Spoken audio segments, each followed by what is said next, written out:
My name is Fredrik Andersson. Here is a story about my life. It started when I was born on May 11, 1832, in Nyleden, Björna, Einensö, Sweden. I was the second youngest child of us 7 siblings in the family. My father's name was Anders Andersson, and he was born in 1795, in Einensö. My mother's name was Maria Fredriksdotter, and she was born in 1800, in Norrflark, Björna. I have several roots from Finland, closest to my grandfather's father who was born there, but I also come from Norway, where I am a direct descendant of the Norwegian nobility. Yes, you heard right, a descendant of Håkon Magnusson, who was King of Norway between the years 1343 to 1380.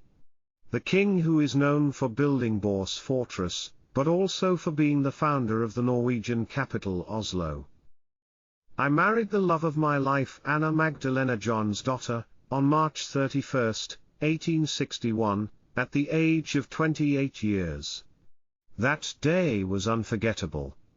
She was born in 1837 in Östernorret, and came from a family that lived well. Through her we got opportunities to settle in the village Östernorret.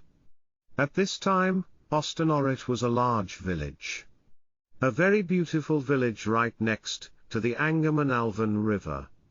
Anna Magdalena was 23 years old when we got married, 5 years younger than me.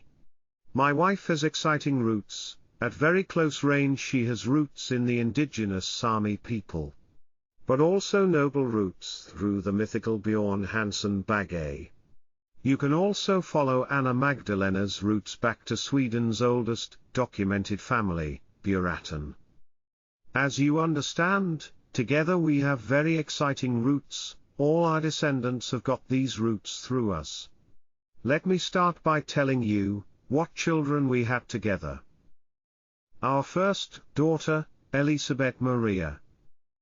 Then came Johan Anton, Anders Gustav, Anna Carolina, Ida Fredrika, Clara Albertina, Erik Alfred, Christina Magdalena, Sven Robert. Then we also got Eva Lovisa and Jonas Edvard. But unfortunately they died of disease only a few years old. We had a big and loving family, where all our children were born in Östernorret and many remained in the area all their lives. My profession was homeowner and farmer. I was also a famous horse veterinarian. I was especially good at horses. Many came from neighboring villages with their horses, that I might cure their diseases. I also made medicine with secret recipes that could help the cattle recover. In the village I was popularly called Wise Man, where you could turn for all kinds of thoughts that the villagers had at this time. Me and Anna Magdalena had very many grandchildren. I can list them all 79. We got the grandchildren Alma, Hannah, Anna Lovisa, Erik Fridolf, Hjalmar, Jacob, Johan, Ida and Conrad from our daughter Elisabeth Maria.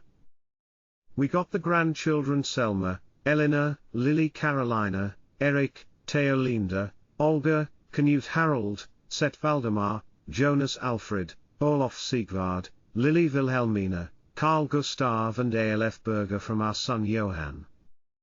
We got the grandchildren Fridden, Erik Gunnar, Johan Adolf, Annie, Gunborg, Edith, Gustav Arvid, Ida, Signy Carolina, Gustav, Robert and Alma from our son Anders. We got the grandchildren Martina and Fred Johan Harold, from our daughter Anna Carolina. We got the grandchildren Erik Oskar Flygentius, Frid, Runo, Gunnard, Edvin, Astrid, Anna Elisabeth, Carl Fredrik, Per, Svea, Gustav and Olaf from our daughter Ida. From our daughter Clara Albertina we got the grandchildren Olga Carolina, Frid, Einar, Anna Paulina and Rut Dagny Margareta. From our son Eric we got the grandchildren Eric Edvin, Ingegerd, Jonas, Hilma, Beria. We have also been told that we also had the grandson Erlund Eriksson, because Eric had a child out of wedlock. We got the grandchildren Eric Johan, sister Christina, Carl Arto, Anna, Hilda Elisabeth, Signe Carolina, Walter, Gustav, Sven Fredrik, Hilding, Gustav Elling and Hilma from our daughter Christina. Our youngest son, Sven Robber, has given us the grandchildren, Ronhild, Ragnar, Johann Fridolf, Hannah, Fridolf Alexius, Ernst, Elvi and Maria Paulina. When I grow old, I get cancer of the jaw, but I still have to live a long and meaningful life. For the last few years, Anna Magdalena and I have been living in a small house on Christina's farm before I died at the age of 84, on June 20, 1916. My wife died the following year at the age of 80, on December 10, 1917. Without knowing for sure, our family can be the largest from Osternoret ever. Our descendants are today spread over 10 countries on the continents of America, Asia, Australia, and Europe. Many of our descendants have had successful careers in sports, culture and politics. We can be proud of several Swedish champions and even a world champion in sports. In the field of culture, we have a number of artists, musicians and writers who have become internationally recognized. My wife Anna Magdalena and I never knew how big and successful our family would be. We are so proud to be the ancestors of all these descendants. We are happy to share our life story with you. We are also proud that there is a family group on Facebook that has gathered all our descendants. This is what our family grave looks like, at Acel Cemetery. This is where my beloved wife Anna Magdalena and I rest. Thank you for listening.